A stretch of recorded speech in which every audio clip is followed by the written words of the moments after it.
We welcome you. It seems like we have a room full of esteemed artists this evening joining us for our finale of our lecture series with St. Petersburg College's Fine Arts faculty.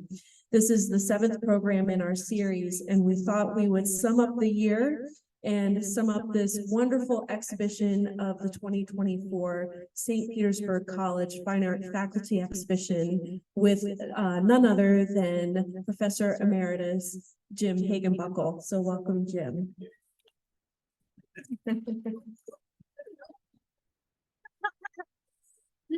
Like I said, it's a room full of artists, so we're not sure what's going to happen over the next hour. But exactly. My name is Christine Rankin-Carter. I am the Executive Director of the Liebherr-Ratner Museum of Art, and I just wanted to extend this warm welcome to you all.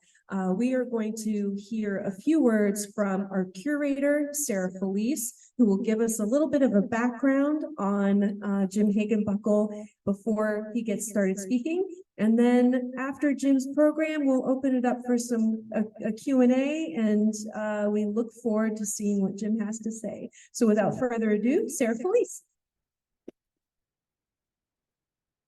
Thank you, and hi everyone. I'm happy to be joined by friends tonight. So he's not here, but I do want to publicly thank Jonathan Barnes because without him tonight probably would not have happened. That's not to say, Jim, that you're not a difficult man to track down, but just like a little bit. So yeah. I was out of state. You were out of state, but he brought us together. So thank you, Jonathan, for making this possible and just his efforts in getting the exhibition together. So JIm Hagenbuckle was born in Princeton, New Jersey. He received his BFA in painting from California College of Arts in Oakland, California, and his MFA from the University of Oregon. Professor Hagenbuckle taught drawing, design, painting, ceramics, and understanding art on the Clearwater and St. Petersburg Gibbs campuses for 30 years. His teaching laid the groundwork for the methodology used in the department today. He was awarded Professor Emeritus in 2016. Since his retirement in 1999, he continues to live and work in Clearwater as an artist, specializing in painting. His daily use of sketchbooks was something he emphasized in his classroom that continues to be an emphasis in the department today. I do want to take a moment and recognize how words from educators, our teachers, are a tremendously powerful thing. I know we, and I say we, have formerly taught in a collegiate setting myself, forget the power that words hold on the paths and lives of our students. If you think back in your life, everyone individually in the audience, I bet all of us can reflect on a teacher who had an impact on us. In the spirit of education and those that influence us, I do want to recognize the special mentorship and friendship in this room tonight between JIm Hagenbuckle and Professor Kim Kirchman. Jim was instrumental in helping many of his students establish careers as successful artists and educators. He became the blueprint for which I would begin to write the curatorial text for Kim's exhibition upon her retirement upcoming this spring, so I hope you will all join us for her show. Words from our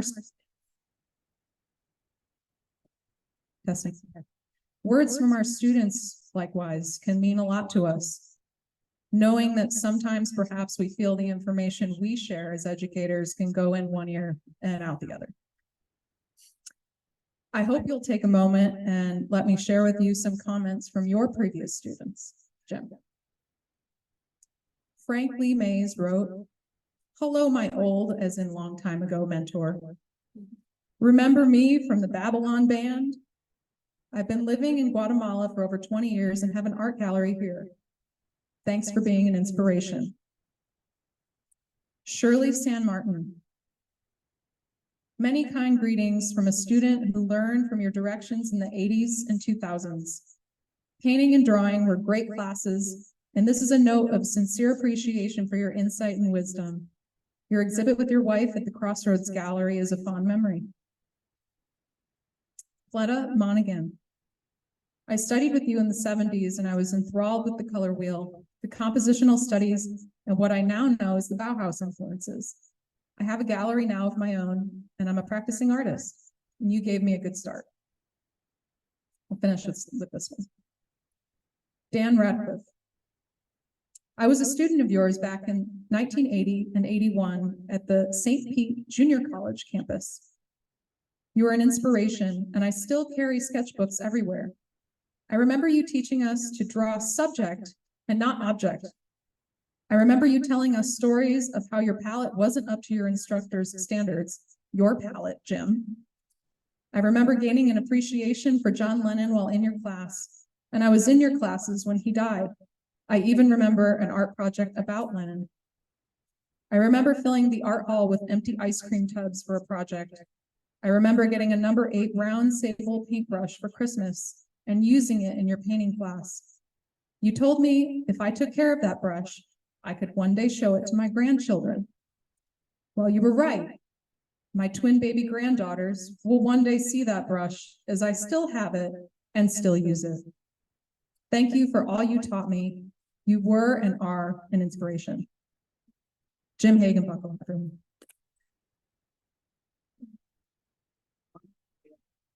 I have my sources. No, do you want me to show you later where I got them? Yeah. Okay. Yeah. It was totally free. Yeah, here you go. Okay. Ready? Yep. Well, first of all, thank you all for coming out. Here, Jim. Oh, yeah, I gotta use that. I feel like it's the Jerry Springer show. Yeah, after all of that buildup and, like following the illustrious speakers like Mr. Grass over here, and we had Martin Gilmore, and let's see who else, Marjorie Green, and a couple of others, I think, right? Anyway, I feel like at the end of this series, which is ending up the semester, I feel like that probably, I feel kind of like there's a circus parade. I'm the last guy, cleaning up behind everybody, start wrapping up everything. And it's not only at the end of the faculty show here at the college, but it's also, the end of the semester and ending, and it's a wonderful capstone to my career that started here in 1969. So I'll get to this slide presentation that I'm very thankful for the challenge of being able to speak this, because I had to learn PowerPoint all over again to get this. And that's, we have right and left. That's going to work. Does it need to be turned on? Is it on? Okay. Once again, screwed. Come here. How do we do this? What's... Oh, you got to turn it on the back.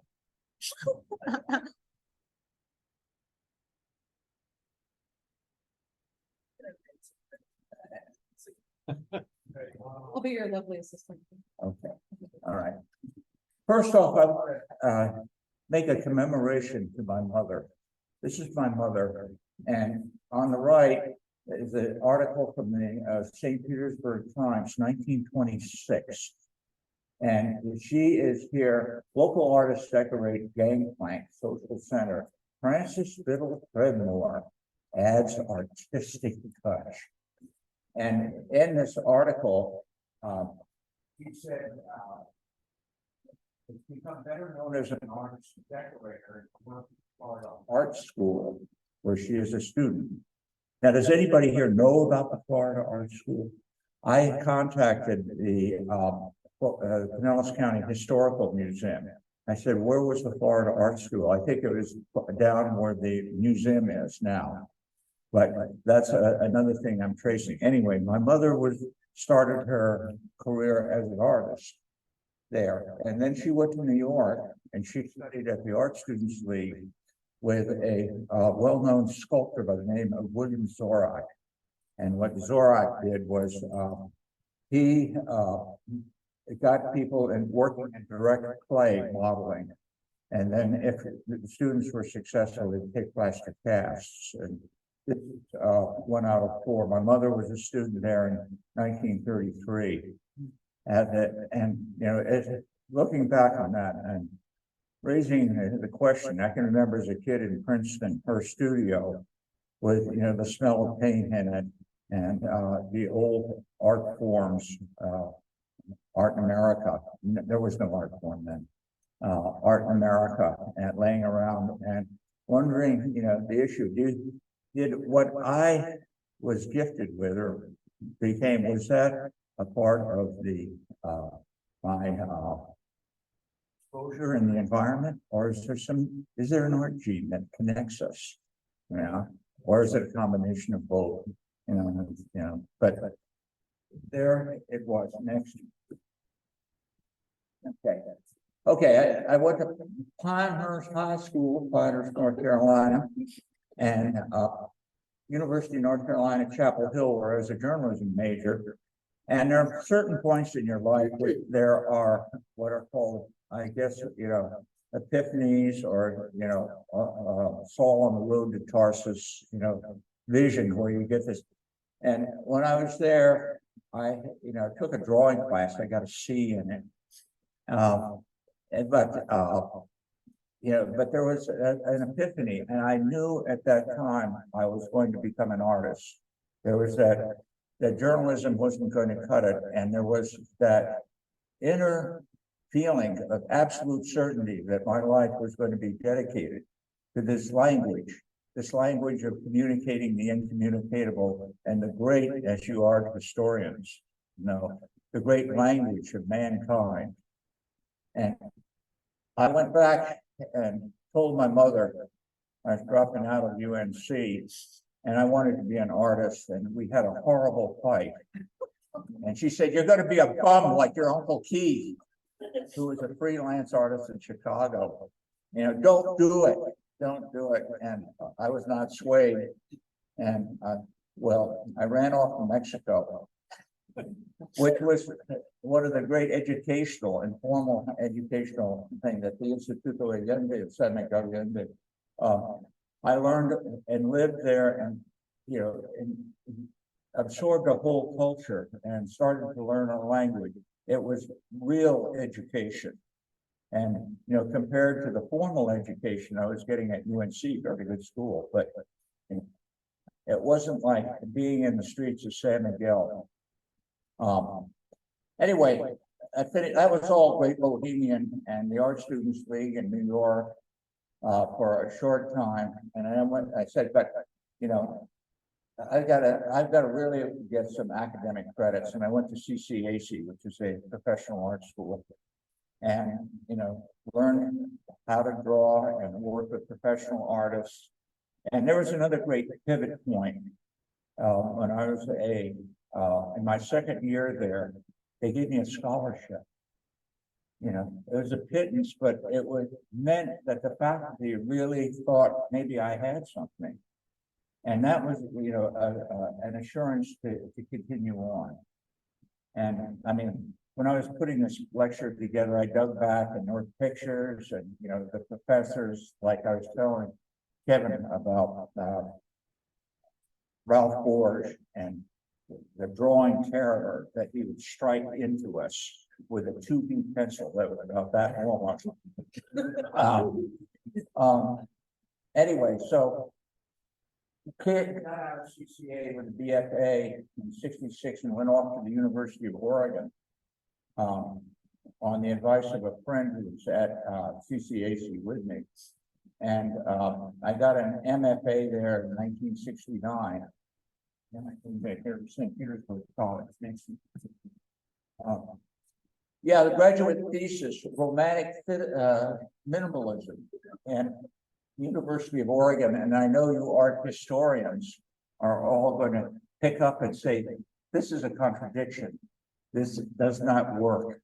You know, how do you make that? Well, if you have any further questions, maybe after the presentation, and you'd like to go further into the pages of that, I wrote my thesis, which came out on about 60 pages on that typewriter over there. That's well, you all know what a typewriter is.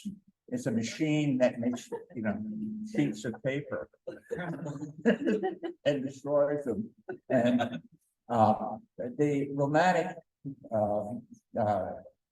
I came up with, this is one of the paintings from my master's thesis show. And it's about 6 feet high and 16 feet long. And as Barnett Newman said, you know, a lot of blue is bluer than a little bit of blue. And the it was sort of like a confusion. Well, we'll talk about that later. Next slide. The teacher, I'm going to take this lecture and break it into two parts, you know, that of the teacher and that of the artist, and seeing those hats. And you all know, because most of you have been teachers here, and how that comes together. And over the years of teaching at JC, well, that, you know, like that was a thing that I learned so much, and I'm so thankful for that here at St. Petersburg College, is that when I graduated from the University of Oregon and came down here with a master's, and I was going to be teaching artist, and I was going to go out here in 3 years, and yeah, and I realized I didn't know how to teach drawing or design one. No one ever explained that to me, and or understanding art. I lived with fear the first year. And I would do what teachers, you know, I would learn the night before and then walk into the classroom and, you know, have the confidence to look like I always knew it. You know, that was it. But after, you know, like after 30 years, it takes you through the academic course, it's not an acceptable field. I mean, if you don't have enthusiasm for it, you know, they're not going to get it. And if you're a walking dead man, a walking dead teacher, and there are zombies out there, the students will immediately get it. And but you believe in it, they'll believe it or not. And you're always gaining knowledge. Has a positive attitude towards his or her students. In and out of the studio, identifies and encourages the unique potential of each student. I would walk into a class. And there'd be, you all know this, and there'd be one guy or two of them in the back of the room, maybe a gal. I'm not going to be in my, and they'd be there like, you show me, you know, you're gonna, and I would think to myself, okay, you're my man, or I'm gonna make you love this course. And that would be the challenge of having patience and positive attitude toward each and every one, because some people are smart, some people are not so smart, but they love what they're doing and they're into it. And you find out those qualities and make them feel good about it. I had one design class in opening, and I said, all of you, you know, each one of you has some secret talent. What can you do? You know, and you know, I could give and say, well, I can't do all, and see if you can. And when I said that, tell me one secret thing that you think that you can do that nobody else can do. And the guy, one of the show me guys in the back will say, you know what I can do? I can balance a pencil on the end of my nose. And he did it. The students all applauded. You know, it was, you know, like they were learning through their own there. It was, and I had that, we had a great class from that point on, because I was, you know, there on their side. And this wasn't going to, they were not going to make a gallery in New York, you know, that Larry Gergen is not going to buy their work. But they, each and every one of them, to encourage the faith that they have, has a professional interest in pedagogics of teaching, utilizes the doing and undergoing experience, so it's no simple to you all know that is John Dewey's quote, with doing and undergoing. And each time I finish a semester, and I taught John one for 30 years, but I never felt that it was good enough, and I would always go back and based on the experience of doing the class, I undergo a new writing and syllabus. I always thought the next semester would be new. Right? And the students will be new. Next slide. Some quotes here. The secret of teaching is to appear to have known all of the life the authority of those who profess to teach is often a positive hindrance to those who desire to learn. You know, we go back to that, and the things that we fight of, you know, like becoming walking dead men or walking dead teachers that teach the same syllabus over and over again. Time. Oh, microphone. Thank you. Tell me, and I'll forget where the microphone is. Show me, and I may not remember. Tell me, and I'll understand. Indigenous Americans saying. Chinese have one like that too. And we only think when we're confronted with a problem. This is true. This is true. Until we want to really solve something, we don't really think about it hard enough. Next slide. All right. Here I am. That pointer doesn't work. Okay. Here I am, 1971, as a greenie, my first teaching. You know, could you pick me out? Huh? Oh, my goodness. There I am. Slavin wearing Petersburg. He turned out to be a pastor in Petersburg TV. Boy, wasn't that a group? And that was the. Oh, okay. All right. I'm not used to this thing. Is that better? Thank you. Thank you. I'll hold it up here. I should have a little bracelet. Thank you, Joan. Okay. That was the beginning of it. And, you know, that was during the year of terror where I was trying to learn how to teach, you know, these kids, or they were actually not much older than, and some of them were older. Next slide. Okay, here's the faculty. I wanted to make a notion of that and some of the greats. There I am, Bob Akery, Al Nash. We were the unholy trio that sort of formed the foundation. And you said that I did it. It's actually, no, it's the three of us. But the foundation for teaching, the pedagogy of art came from, you know, it came from the Bauhaus. It came from a belief in giving students the skills in academic drawing that they could use as a tool as they went on. Helen Gilbart, she came in when I did. She was great. This is the band of, this was a great faculty here. There's Barbara Hubbard. Yeah. She was down there, you know, at the front. And Frank Spina and Bonnie, well, Fernando Ojeda, a great group of teachers to work with. This was the golden time of teaching. Next slide. Okay, there I am in the drawing class, and I could talk about the pedagogics of teaching art, and I could extrapolate that to like design, to understanding art, or to that, but I'll just limit my remarks here to drawing because of the time factor. That teaching drawing one of getting students engaged in the doing, and it's very fortunate about drawing because they are doing, they are learning, and that the class would start, and you know, like I would tell them, you know, I'm going to give you the tools to draw. And when you walk out of here, you'll be able to make a reasonable drawing of whatever you're looking at, and also have a language which you can synthesize into, you know, form drawing. But more important is even if you never do another drawing again, you're gonna walk out of here and you're gonna be seeing the world differently. You're gonna be seeing it in terms of light and color and shape the way most people don't see it. And it'll be because of the training and the attention and the discipline there. And so next slide.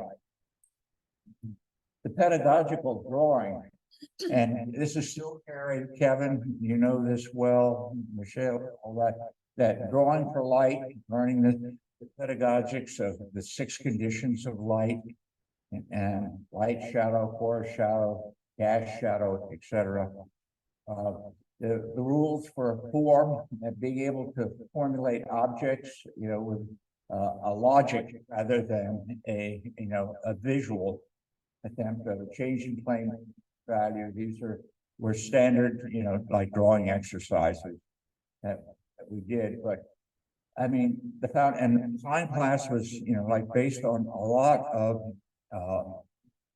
the teachings at the Bauhaus and Joseph Albers and the color theories of Albers at Yale. And so when the students got out of there, when they walked out of JC Art, they were equipped, and I would say with tools that they could cope with, and compared with other schools, which I won't mention right now, that dealt with the very subjective approach to art of kind of like, we want you to find your inner self and, find your, which is really great, and you have the feeling like, okay, if you want to do that Picasso stuff, go to Paris, Okay, and next slide. The critiques were always serious affairs where the rubber met the road and everybody here is sitting back and, and they were, for the artists, the critique of giving feedback, of honest feedback on your work is a very touchy business, because you want to be honest, but you don't want to destroy any motivation that is going on. And at the end of the semester, as you all know, Kim, the final critiques were, like businesses, and they would be carried forward. And at the end of that, next slide, they'd be the annual spring show. Notice the look of adoration peering up at me. Oh, he's so wonderful. And the students looking on and saying, oh, wow, we have our cookies. Looking at their artwork. The end of the semester. My eyes. Oh, well, we'll discuss that. I couldn't, I'm sorry. When I found that, I had to put it in. I had to put it in. Okay, next slide. Okay, and now going to change gears here, and instead of the pedagogics and the teaching thing, about talking about the idea of an artist and some of the basic traits of curiosity and heightened perceptual awareness, skill in handling his or her media, the 10,000 hour experience. I have a friend, who is a composer in London, Steve Montague, who was Dr. Montague's. And Steve said, yeah, you got to go through that 10,000 hours at the piano. Or if you think of the great jazz musician, Charlie Bartlett, who lived with a saxophone in his hands. He would play it until it became part of him, part of, and it was no longer a musical instrument. It was an extension of his own body. And you find that skill in handling, meaning discipline, sustaining concentration and effort, risk taker, habit breaker, visionary. And I got a quote here from Albert Camus. Every artist perceives deep within him a secret source from which throughout his lifetime he draws what he is and what he said. And when the source crumbles, that's the art spirit. And when you have the art spirit, which is kind of a romanticized concept, and it comes, let's see, from the artist, Ashcan artist, Robert Henry, thank you, yeah. I'm getting a little slipping in names. But Robert Henry coined when he was working at the Art Students League and a series of letters to his students would talk about the art spirit and and it's something that if you're an artist, you immediately recognize the spirit in other people and other artists. I mean, for some reason there's a connection, you know it. And like when Kim was a student of mine, and that early surrender, I knew that she was an artist. She had the spirit, put that in terms. Joan, the spirit. Where is he? There he is. Dennis Gasson, the spirit. These are my brothers and my sisters. You have that. And if you don't have that spirit deep within you to sustain yourself, to continue the work, to continue the belief in the work, but if you do have it, it'll be with you for your whole lifetime. Next slide. Okay, I'm going to break this next part into 3 parts about drawing, the journals, and painting. And a quote here with David Smith, who is one of my, great sculptors from one of his notebooks, David Smith by David Smith. Drawing is the most direct, closest to the true self, the most natural celebration of man. And if I guess back to the action of very early man, it may have been the first celebration of man with his secret self, even before song. Well, wouldn't quite agree with that. They probably occurred simultaneously. But, here I am in the Sonoran Desert, and what you see are these drawings on these rocks, which are called petroglyphs, and they're pecked into the rocks, and they were put there probably 2,000 years ago by the tribe Hohokam. And why these indigenous people went way out into the desert and would carve these images of these drawings, these petroglyphs, on the walls of canyons and on rocks that were on top of little hillocks like this. And all through the Sonoran Desert, they're filled with these petroglyphs. And if you go to South America, if you go to Africa, you go to the south of France, as you probably historians know, you will find this early mark making. This is, our legacy to do this, and it begins here. Okay, next one. And my drawing, I've kept up my drawing all of my life, and working at the what used to be the St. Petersburg Arts Center, and now the Moraine. It like going down there on Saturdays, and it's like going to Gold's Gym and doing a workout. You go down and it's like 2 hours. And I know some of my people here, like John, we all do it for the same reason. These are gesture drawings, 10 1-minute gestures, ink wash and pen, 18 by 24 paper. And and all that workout down there, I often find these to be the most satisfying, because you get to that almost Zen-like moment where the momentary concept, where the divisions between the artist, the model, and the process of drawing are erased. You can find, like that suspension. I know probably when you're throwing on the wheel, there's suddenly when the pot and you and it all comes into one, and it's a flow. There's a book called Zen and the Art of Archery, in which the arrow, the bow, the archer, and the target all become one. It's that thing. That's the real pleasure when that happens. It's the 10,000 hour. It's when you become music. Next slide. Gesture drawing. Without a sympathetic emotional reaction to the artist and model, there can be no penetrating understanding. Timon Nicolaides.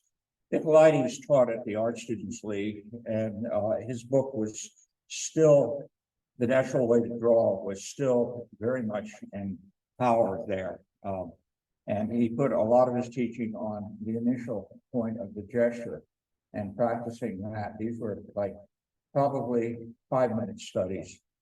very rapid with ink wash, I think, but the idea of inserting a sense of motion amongst light. And this has a history. Daumier, you look at Daumier's drawings, the same thing, you know. Okay, so, you know, like doing that and putting that in with the figure. Next slide. This is Richard. You all know Richard. And here the drawing is completely shifted in terms of focus. It no longer is a subjective emotional thing, but a very analytical, very detached, classical, you know, form to drawing, of breaking down things into planes and seeing, you know, the structure of form. And these were longer studies. Next slide. And then, you know, there's finally kind of a fusion between the two. This is charcoal, Conti chalk, 2435, June 2070 from the art. But you can see that it's sort of planar analysis, you know, going on.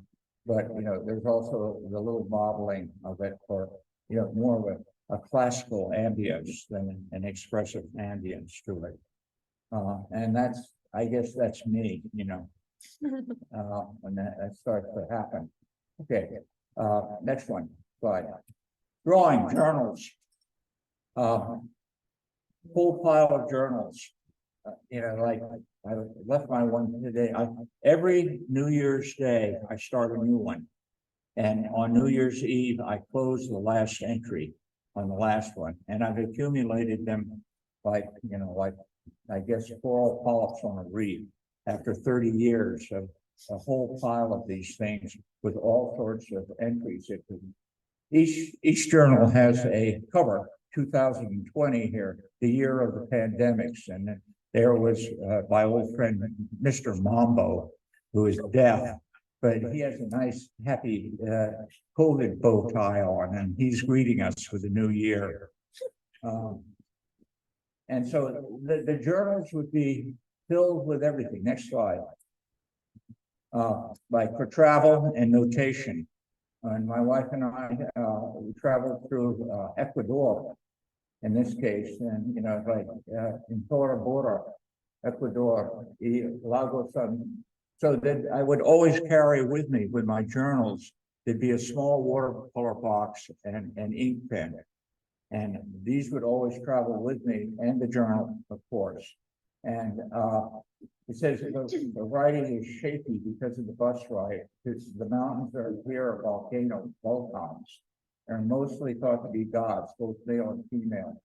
So that the journal is used as a record-keeping device. Next slide. Okay, here's September 11th. We all know where we were on that day. And it was a bright September day here in Florida. And the attack on the World Trade Center. And it led me to do that expressive drawing on the left, and then notations on the right. The Florida, President Bush leads Florida Air Force One, commanded the country from Air Force One in the air. We knew what was happening, and it was frightening. Every one of us, we knew that. Things start to settle down at 5 o'clock. President returns to Washington, declares a state of war against terrorists. You know, so the journals are a record of history and a moment of visceral return. Next slide. There's also humor. I like to draw and do caricatures in there. And here we have March 4th, which was during the pandemic. And here we have President Trump in the days of the plague, and Trump is knocking a COVID virus off of the tea and whiffing it.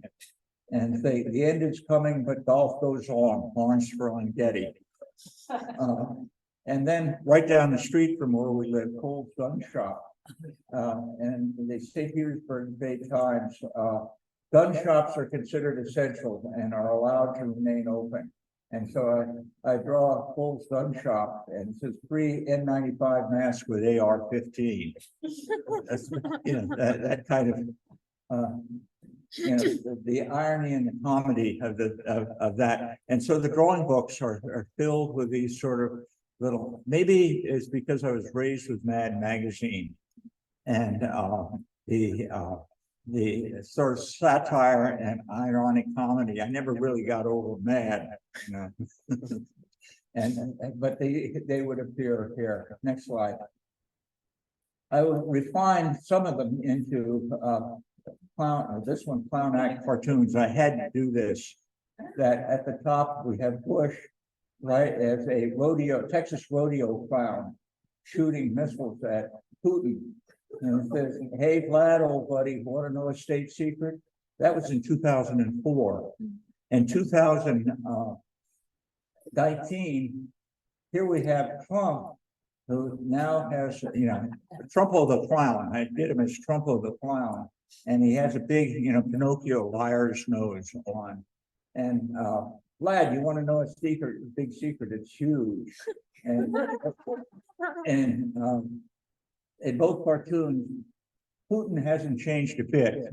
You might wonder about the hat on the top of his head, which has a rat on it. And that comes from the movie Kubrick's Dr. Strangelove. Mr. President, I smell a big fat commie rat here. And so these cartoons, and I really push now, I hope before I get to do one more that will match this and have it with Biden and Putin, because he never seems to change. He's frozen. Next one. Paintings. Now we get painting. I always wanted to be a painter, Mr. Jimson. And painting is a blind man's profession. He paints not what he sees, but what he feels and what he tells himself about what he's seeing. That subjective expression thing. And Edward Hopper coming in, if you can't say it with words, there'd be no reason to paint. That is communicating the incommunicatable, as Suzanne K. Langer said. That there's a language and there is a communication of man, but it comes through, like as Blake said, poetry, music, and painting are the gates to paradise. So here I am in my studio, looking not like a serious art instructor, but in my element, so to speak. Next slide. Okay, there are lots of paintings that I could go through, but time will not, permit for this presentation. This is like the Florida series that would start out. This I did at the St. Petersburg campus, and it was like huge, a 996 by 120. It's charcoal on paper, and I just wanted to see how it would be to draw that big. And this was the beginning, and I had a vocabulary of images that I worked with. In this, there's the ceiling fan, there is the canoe, which was a very personal type of image. There is the palm tree, and there's a sand spur on the right. And pulling these together into a kind of a vortex of images and trying them out with, just this huge sweep of just charcoal of paper, really simple on that, but big. Next one. Okay, these would turn into paintings, and the vocabulary, the basic structure, like the palm tree and the ceiling fan, you can see it very vaguely in there. Night scutters were the summer night clouds that come here. Love bugs in it. You'll see a silhouette of a DC-3 aircraft that is sort of buried into the roof. And that had to do with another type of night scudder. Next slide. Okay, Florida Gulf Coast, the truck comes in, the canoe is there. This is not a particularly good slide. The old abandoned motel up at the top, mangrove roots at that, and the palm tree over there, coming into this kind of montage of imagery that if you were a kid here in Florida when you're young, you remember the old US 19 highway motels, and they're still there, but they're abandoned and over weed growing. And the roadside attractions, drink beer, see monkeys at Chico, 17 miles. And so this kind of homage and driving up and down 19 and seeing like that truck I found outside of Gainesville. And when Bruce Marsh and I were working in the swamps, the mangroves came from a drawing from that. There's that abandoned motel up there, but these came into, montage. Next one. And, that I have for each painting a kind of portfolio that I bring imagery back. And, it's from direct drawing. I took the canoe and floated it in a swimming pool so I could get the right perspective on it. And love bugs down there. There's the truck that I worked from, which I found out in the, by ruins out in the woods, and the palm tree. So this sort of, and then it would be working it, taking it out, putting it in until I got the right composition. Next painting. Okay, this is again the canoe again in the palm tree, and there's my ceiling fan. I was thinking about this because this is the ceiling fan over our bed, and I wake up with it every morning, and that ceiling fan is there, at the beginning. This is a triptych of 3 panels that the middle panel was brought to a full completion, and the other ones were kept in a sort of a grisaille, like a wash light kind of moonlight passage. Okay, next one. And this was that I don't consider this a painting, it's an illustration.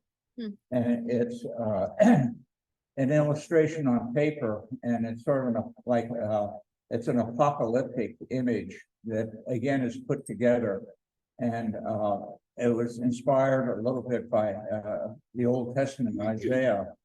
But the cormorant and the bittern shall possess it, the owl also, and the raven shall dwell in it, and he shall stretch out upon the line of confusion and the stones of emptiness. And so in this, the structure is actually a Mayan ruin from the Yucatan, and that I took and traveled down there. And the truck I found in the woods outside of Archer, Florida, all rusted out. The blasted trees came from doing a photojournalist into Joplin, Missouri after the tornado that went through Joplin and destroyed Joplin, and those trees were there. You art historians might quickly note that the birds up there are stolen from Royal. And the wolves, actually, I picked up at Toys R Us. They're little plastic ones, working with that. Yeah. So this is kind of an apocalyptic comment on climate change, in which the unit of the Yucatan Peninsula becomes covered with snow, and there's a little guy in there on his iPad, with a transiting, kind of, completely kind of oblivious to what's around him, but still working. Okay, next one. I had to, actually, Kevin, I had to do this one for you. That Kevin came in, and I have a friend, Stephen Dana, and Dana was a real character. He was a line in the descendant of Richard Dana, who wrote 2 years before the Mass, and Dartmouth graduate, who was also a Vietnam veteran. Stephen had a car. It was a 1910 Kissel. No one's ever heard of a Kissel, but it was a race car. It had no windshield on it, but Stephen would draw it, and I drew the Kissel, and then a quick sketch of him and his headgear. And then I took that, and working with him, did a grisaille, black and white, and then started building up and adding glazes to it, and I get that form, just to see if I could do it in that classical way that Kevin brought and threw down the gauntlet, so to speak, of doing stuff like that. And that's probably one of the six. I want to say one thing about Steve Data. He was a friend of mine, and he always struck me. He had been in Vietnam, and he had seen things that people don't want to see, and he didn't want to talk about. But he always struck me as being like an old Roman centurion, like who had been a rugged warrior, and something that was eternal in his image that would have been carried down there as a warrior. And like he passed, and I said at the end, Stephen, I'm a teacher, you're a warrior. Next one. Okay, this one is in the gallery, and this one, we'll start to wrap this up. That this painting was a highly emotional and complex one that took 2 years to complete, and was based on an experience that I had with my daughter. Next slide. This is the Rincons, and I am here going back, and this is my son-in-law, Avi, and he's on top of this piece of raw, wet rock that's called slip rock. And this part right here is up at the top there. Avi and my daughter were exploring this part of the Rincon, and she was at the top here, and it was wet. She started slipping, and she went over the top and went over the side and fell. And this is about from the top up there down to this pool of water. It's right here. It's about 80 feet. And she said, Dad, when I went over, I said, I'm going to die. I know I'm going to die. And she fell and twisted. And as she hit the water, the pool here, she hit it sideways. And went in. And her Avi went down and got her out of the pool and carried her down the trail to the trailhead and took her to Benson. And they choppered her out to Tucson. And she went through the big MRI at that point. But as parents, the feelings you have for your children and the hell that opens when something like this occurs. And the phone rang, and it was Chris, and she said, Dad, I'm okay. I didn't break anything. Everything's okay. And it was like the gates to hell closed. And can we back up on this one? Yeah, go back one. Yeah. So this came as a synthesis of 4 of the slip rock here with this little stream of wet that she slipped on. And what it is a fusion of 4 different points of view, but it's done in a meticulous way that up at the top, you see a far distance where the slip rock, and then the pool she fell into is here. But then yet again, it's shown again here as a pool. And then this lower part is looking down into the pool from the slip rock. Can you all see that at 4 different type of thing and putting that together? And this is, like that's the pool of water up there. And then up at the top is darkness sweeping in. And it's the reality that any place you are at any time, the darkness can sweep in the most beautiful landscape. They all disappear in death. And we should all remember that, of how we have that sense. Anyway, it took 2 years to complete this painting, and there's a lot of emotional content.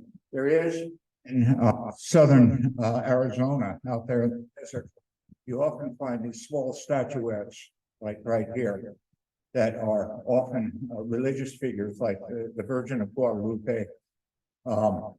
That I put the visage of death in there as a reminder. And so with Greenberg's quote here, the hidden reality, the terror of art lies in the representation of the hidden reality with its shattering effect. The truth of art, whether it's poetry or writing or art, painting, art, that's where some of the power of art comes from. Next one. Next one. Okay, finally, some of my technique, this is a painting that my wife and I traveled to Norway and carried through the fjords.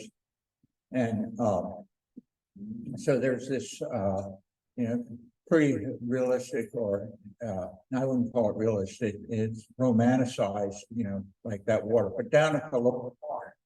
What I've done, I was not satisfied with the painting, and the joy I had is taking a grinder, and I just ground off the whole bottom part of this painting. And suddenly, the subsurface of the canvas, another reality appeared. And it was kind of like archaeology, like going in and digging in and seeing like what is down there under. And so, this became a way of very excitingly, exploring new possibilities, new potential. And it would be kind of like kind of a psychological surrealism of projecting what you see in, like discovered forms, that new gestalts, new patterns would form. Next slide. And so like that was, like a contrast. I did that on a number of paintings where the reality, the careful precision of realistic painting could be simply destroyed, and the comment be, hey, it's just, a canvas after all. So a lot of the works would start out like this, and I'd paint on them, and I'd paint on them, and then I'd grind them down. And I'd paint on them and grind them down. And so in this, like that images would, arrive, a little passage that would be, start to tell me what to do. And there's a thing about painting in which there is the relation, as Buber would say, the I it to the I thou, that this is still in a it state. I mean, it's just paint on canvas and it's not saying anything yet. When it becomes alive and it starts to speak back to you, then you've got something. And so that these were eventually destroyed, turned into another thing. Next one on that. And so this stuff would start to emerge. And you hear the rock face of a cliff and fire, and it would start to talk back. This is another horizon line with an ocean on it, and another apocalypse said to, apocalyptic landscape, the fire next time, which is the biblical reference, I guess, to Genesis and, after the flood. Next one on that. And finally, like some of the stuff that I'm pursuing here, this is, I love the desert, and going back to this piece up here, this is the San Francisco, the Four Corners. And if you notice down here, there's a small patch of blue, which is the Colorado River. And so the idea of the vision from the very highest to the lowest point, and all of this is not really, rock or descriptive, but rather a ground surface. And this one, following these lines here, of just a ground surface and media, and reduced to kind of that thing of romanticized vision, and finishing up with, this was inspired by Werner Herzog, civilization like as a thin layer of ice upon a deep ocean of chaos and darkness. And so this was chaos. Okay, well, that's about it. I thank you so much for sharing, allowing me to share some of these parts of my trajectory. I want to finish up by saying I have, two wonderful trajectories, and I woke up and think about my role as a teaching artist and my role as an art teacher. And I felt that in the epiphanies of stuff, that being an art teacher, I was probably the better art teacher than I was a teaching artist, but both of them were highly satisfactory. And the career here at St. Petersburg College that allowed me to practice. There's that epiphany I had in grad school, and I knew that I was going to be a teacher. And I knew I could work with kids, and I loved doing it. And there was, you say, that look 5 years ahead, say, what are you gonna be doing? And you think, okay, I could see myself in the classroom when I was a grad student, 5 years ahead teaching. And that I have never had any regrets or possibilities of that, but my teaching, coming to St. Pete College and wanting to be the hotshot teaching artist. And then, slowly, you get a wife, children, house, the full catastrophe. And that you get, and you have less and less time, as Kevin and I were talking about it, less time to do your work and more time is devoted into, your students, which is a great investment. So we heard some of the comments from earlier in the presentation, and I'm, quite honored to hear those. Thank you very much for sharing that.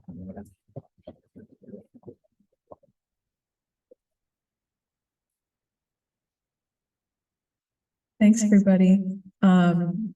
It's cutting out. This concludes our fall programming for 2023, and come back for Kim Kirchman's talk in the spring.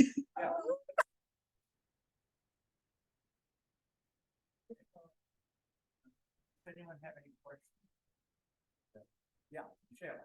You just ended up with some pretty apocalyptic kind of pieces. Yeah. And I was thinking, you've had a little break since you were formally teaching all the time. Instead of sweetness and light, your art has become apocalyptic, and I just wondered, how do you like not teaching? My children told me, Dr. that, it's a terrible to say, but global warming and the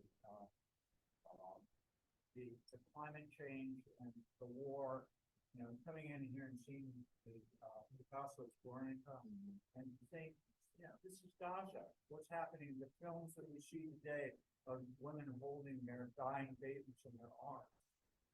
They're seeing, it hasn't changed. I wish I could be. I hope that we have a more of an optimistic future, but it is, to keep that hope up. It's difficult at this time. We seem to be on the very edge, and mankind is like not recognizing all the red flags and blinking red lights that are going on right now. Science is telling us, but we still keep doing the same dumb stuff over and over. And Ezra Pound said one comment that, the artist is the antenna of the civilization. That it's not that the artist lives in the future. He lives in the present, as most people live in the past. And that the artist sees clearly what's around him. And this becomes the production of the form. Yeah. And so it looks kind of weird and kind of far out, and people don't get it. But then later, it starts to come home and make sense. That makes sense to you guys. And so to answer that question, yeah, I've got at this time, I have some pessimism about our future. I mean, we've lived through the golden era, and I graduated from 1969, and that seemed to be one of a high watermarks of American civilization, language, and movement. That was a great time. We thought that the future was going to be unlimited. We were going to the stars. We're still struggling to get there. Let us hope that that will be the answer rather than the apocalypse. Any other questions?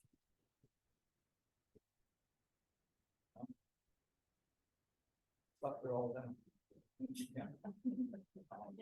I just feel like I'm at that, and I mean, I'm still thinking about your comments about being an artist teacher or a teacher that's an artist, and how that's been kind of a continuous struggle, really. And I know it was for you as well. I mean, there are points in that sort of process. I don't think this is much place. Yeah. This is a really interesting day, right? To have your talk. Yeah, that was Kim. Kim was one of my students, and there she was. It's a beginning ceramics class. I had some ceramics out, arts and crafts. With, what's the name?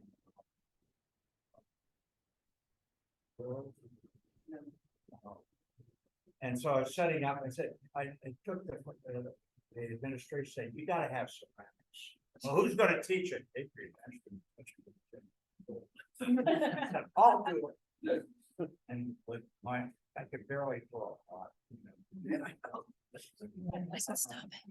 And set it up, and Kim was one of the first, you were in the first class. I think so. We had this little mangy studio with one little electric hill, 3 wheels, and a lot of hand building, and Kim came in, and she, had a comment to me that, was very touching.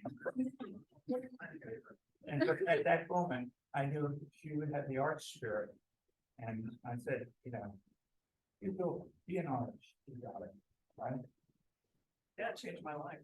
And that was one of those pivot moments that I had other students like Mark Starr who would come in and he was one of my drawing instructors, and he did this kind of magical realist and he was in a band called Crystal Cry, and 2 years after he finished with JC, he came in my door and he said, what am I going to do? I can't play without learning one little time. And I said, go over, you were said, you're an artist, you've got the art spirit, go do it. And he did. And he became a printmaker, and he worked with Washington Wood and Wilson Wood, and all the people at graphics studio with on staff. We have it over here in the others. And he became a great artist in his own right. He had the spirit. And that was a big moment. The students had it, and a lot of the students, like the guy I mentioned, they would never tell me anything, but then I get these comments. About, huh? Do you want me to pull up where I got it? Yeah. All right. And that's the stuff. Okay. Wasn't the mouse kind of jail? No, it was.